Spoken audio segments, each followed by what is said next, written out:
الحمد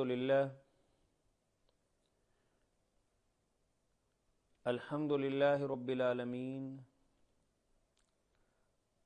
والصلاة والسلام على سيد الأنبياء والمرسلين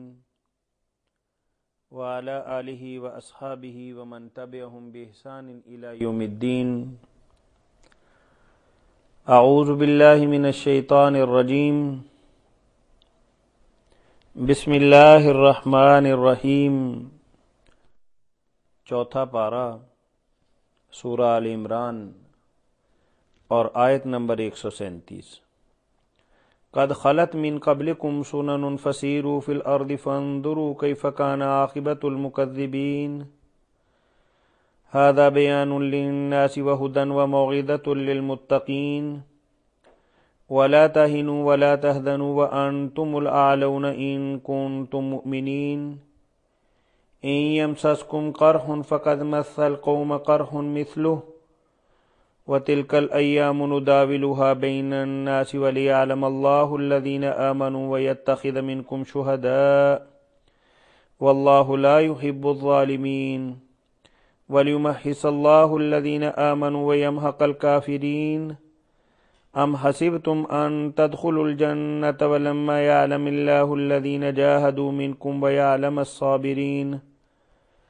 ولقد كنتم تمنون الموت من قبل ان تلقوه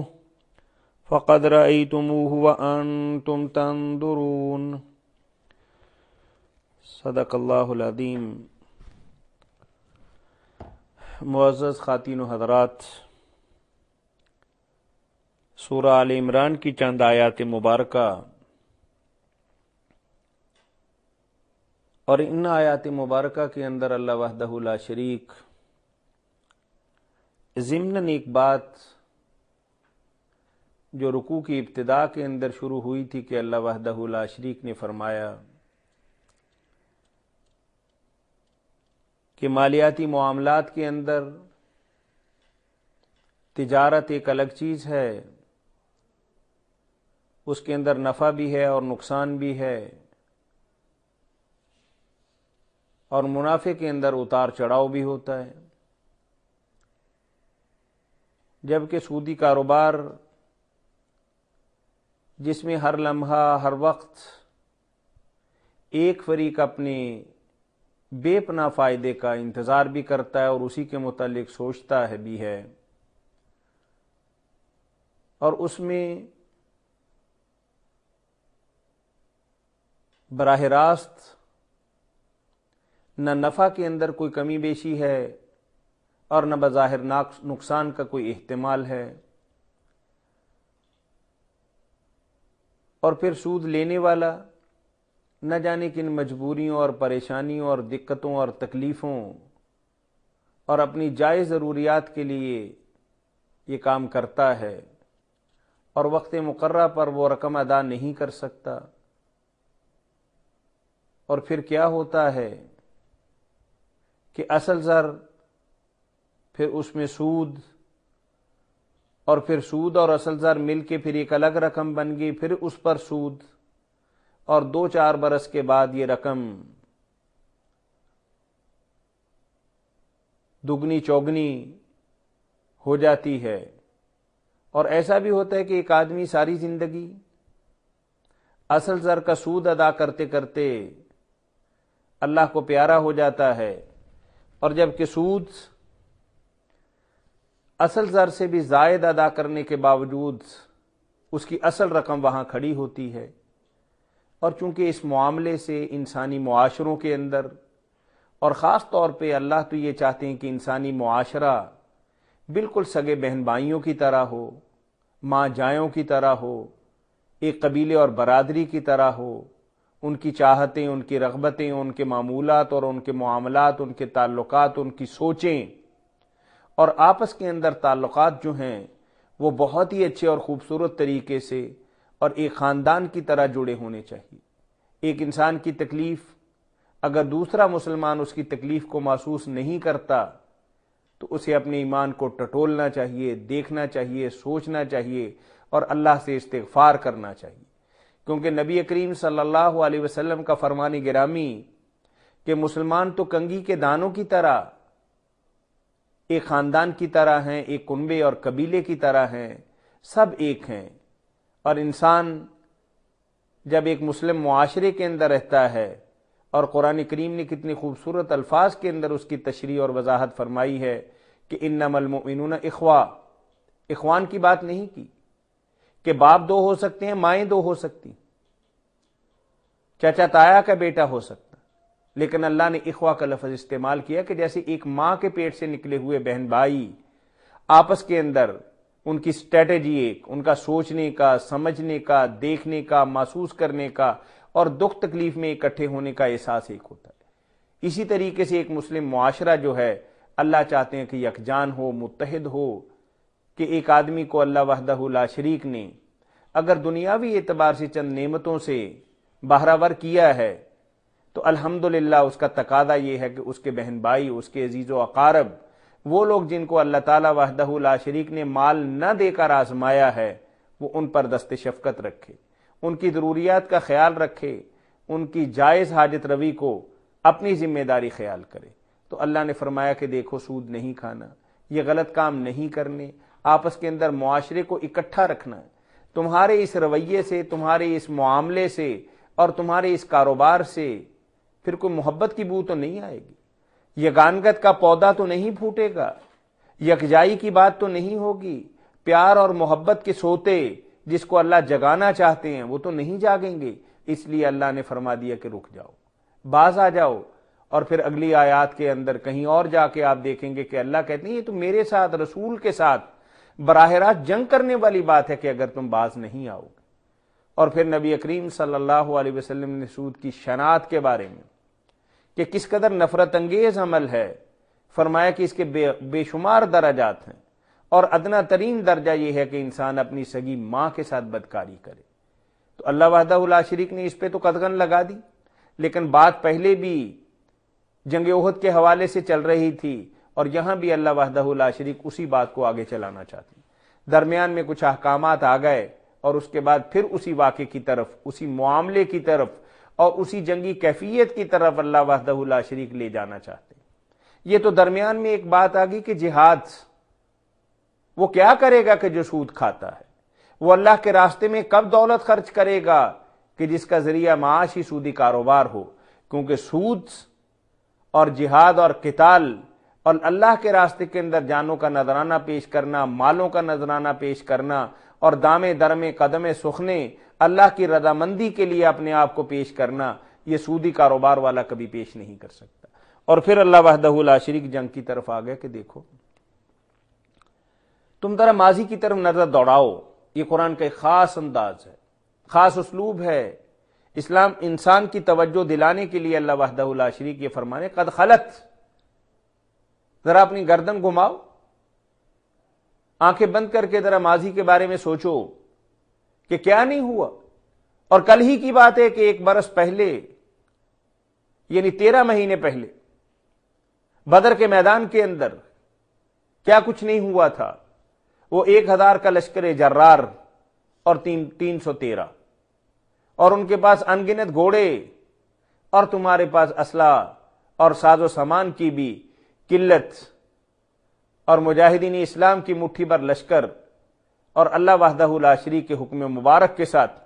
کم من فئۃ قلیلۃ غلبت فئۃ کثیرۃ باذن اللہ. اللہ نے تمہیں فتح یاب کیا. اب ہوا کیا کہ اس میدان کارزار کے اندر تم نے 70 جو بڑے بڑے کفار تھے ان کو تو تم نے تہہ تیگ کر لیا، اور اتنی ہی بڑی تعداد کو تم قیدی بنا کے مدینہ منورہ کے اندر لے آئے. لیکن آج تمہارے ساتھ کیا ہوا ہے؟ ذرا غور اور فکر اور تدبر کرو کہ کہاں تم سے غلطی ہوئی ہے، کہاں اسٹریٹجی کے اندر تم سے کوتاہی ہوئی ہے، اور کہاں تمہاری سوچ کے زاویے اپنی ذات کی طرف منعطف ہو گئے. اللہ کے نبی صلی اللہ علیہ وسلم نے ان 50 تیر اندازوں سے یہ بات کہی تھی کہ فتح اور شکست اس کے ساتھ تمہارا کوئی تعلق نہیں، تم نے ہمارے دوسرے حکم کا، آرڈر کا انتظار کرنا ہے،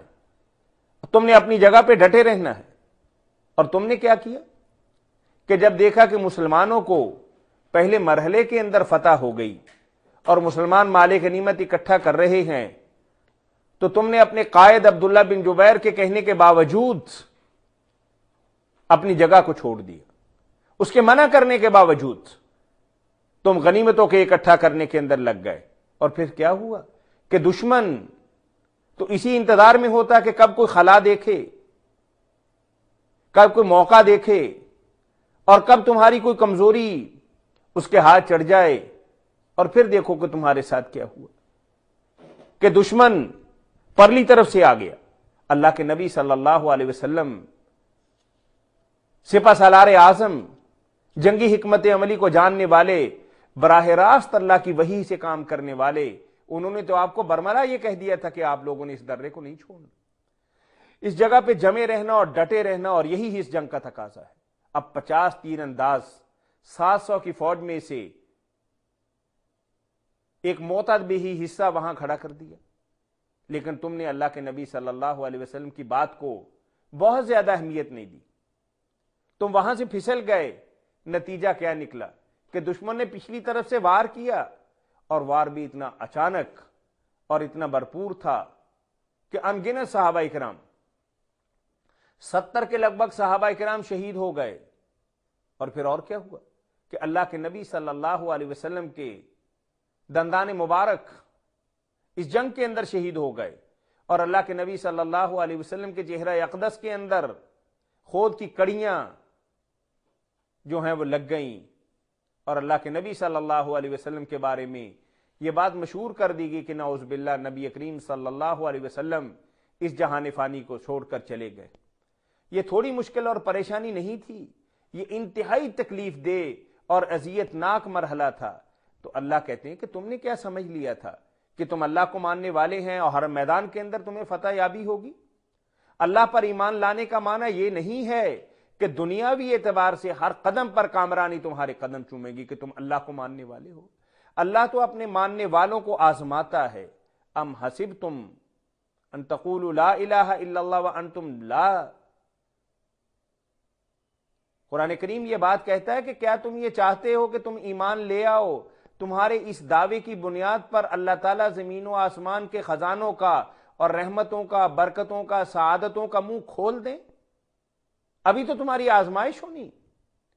اللہ کو تو اپنے علم سابق کی بنیاد پر پتا ہے کہ آنے والے حالات کے اندر کون بندہ اچھے کام کرے گا اور کون آدمی برے کام کرے گا، اور کون اللہ کے راستے کے اندر جان دے گا اور کون اللہ کے راستے کے اندر جان دینے سے کنی کترائے گا۔ اللہ چاہتا تو اپنے علم سابق کی بنیاد پر ہی انسانوں کے لیے جنت اور جہنم کا فیصلہ کر سکتا، لیکن اللہ تعالیٰ یہ چاہتے تھے کہ انسان خود سے بھی جنت اور جہنم کے لیے وہ اعمال کریں، تاکہ جنت کے اگر حقدار ہیں تو انہیں یہ احساس ہوگا کہ ہم نے اللہ کے راستے کے اندر قربانی دی ہے، اگر جہنم کے حقدار ٹھہرتے ہیں تاکہ انہیں پتا ہوگا کہ انہوں نے اپنے پاؤں پر خود کلہاڑی ماری ہے، اللہ اور اس کے انبیاء کرام کے راستے کو چھوڑ کر اپنی مرضی کے راستے کو اختیار کیا ہے۔ تو ان آیات مبارکہ کے اندر اللہ وحدہ لا شریک فرماتے ہیں، یہ کھنگالنا اور چھانٹنا اور پرکھنا، آگ کے اندر ڈال کے جس طریقے سے سونار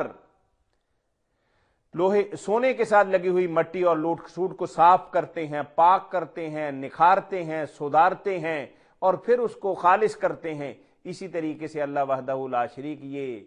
بعض اوقات مال کے اندر کمی، جان کے اندر کمی، جنگوں کے اندر ہلاکت اور تباہی اور بربادی اور مرنا اور نقصان اٹھانا، ان ساری باتوں سے اللہ وحدہ لا شریک امت مسلمہ کو آزمانا چاہتے ہیں کہ تاکہ دیکھ لیں کہ کون آدمی اس کے راستے کے اندر اپنی جان مال کھپانے کے لیے تیار ہے، اور کون ہے کہ اللہ کا نام لیتا ہے، نعرے لگاتا ہے، لیکن جب وقت آتا ہے تو دم دبا کے بھاگ جاتا ہے۔ قد خلت من قبلکم سنن، بے شمار واقعہ تمہاری نظروں کے سامنے ہیں، بے شمار قصے اور کہانیاں تم جانتے ہو، ماضی تمہاری نظروں سے اور تمہاری آنکھوں سے اوجل نہیں ہے، اگر اوجل ہے فسیروا فی الارض، یہ کھلی ہے زمین، چلو پھرو، تلاش کرو، دیکھو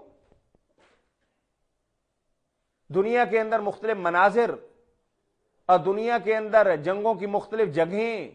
اور اللہ وحدہ لا شریک نے مختلف امتوں کے ساتھ، مختلف گروہوں کے ساتھ، مختلف ملتوں کے ساتھ ان کی حکم و دولیوں کے باعث ان کے ساتھ کیا سلوک کیا، اور کس طریقے سے اللہ وحدہ لا شریک نے اپنے ماننے والوں کو اپنے اوپر ایمان لانے والوں